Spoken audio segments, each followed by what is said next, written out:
Para sa mga taong pakiramdam ay pinagpalitan, iniwan, kinalimutan, pero hindi ng Diyos.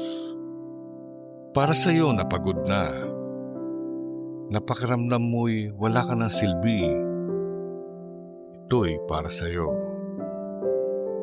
May pares ng sapatos sa tabi ng daan, nakabaon sa putik, madumi, wala na sa ayos. Hindi mo akalain na minsan may nag-ingat, may nagmahal dito. Ngayon, ni hindi na kayang tignan.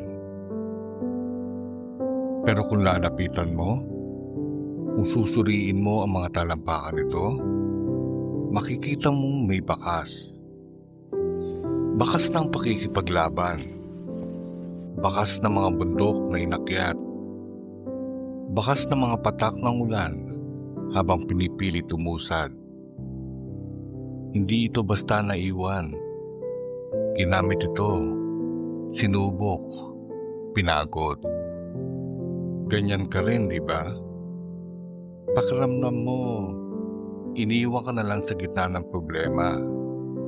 Nilubog ka sa putik ng pagod, ng sakit, ng paninira ng iba. Wala nang may gustong makasama ka. Hindi dahil wala kang halaga, kundi dahil hindi nila alam ang dinaanan mo. Hindi nila alam kung ilang beses kang sumulong kahit wasak na. Ilang beses kang umiti kahit punong-puno na ng luha ang loob mo. Hindi ka basura, hindi ka sayang. Ikaw ay sapatos na may kasaysayan. Sugatan pero buhay. Marumi pero may patunay na lumaban. At darating ang araw na mismong kamay ng Diyos ang dadampot sa iyo. Hindi siya nandiri sa dumi mo. Hindi siya nandidiri sa mga bakas na pagkatapa mo. Sa halip, pinupulot ka niya. Isa-isa niyang huhugasan ang putik.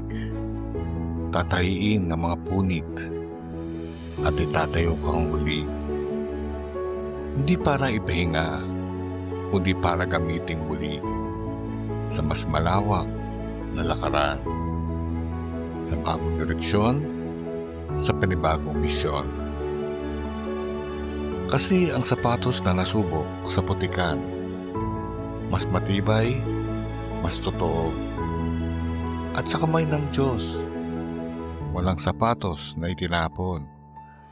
Lahat ay kayang ayusin.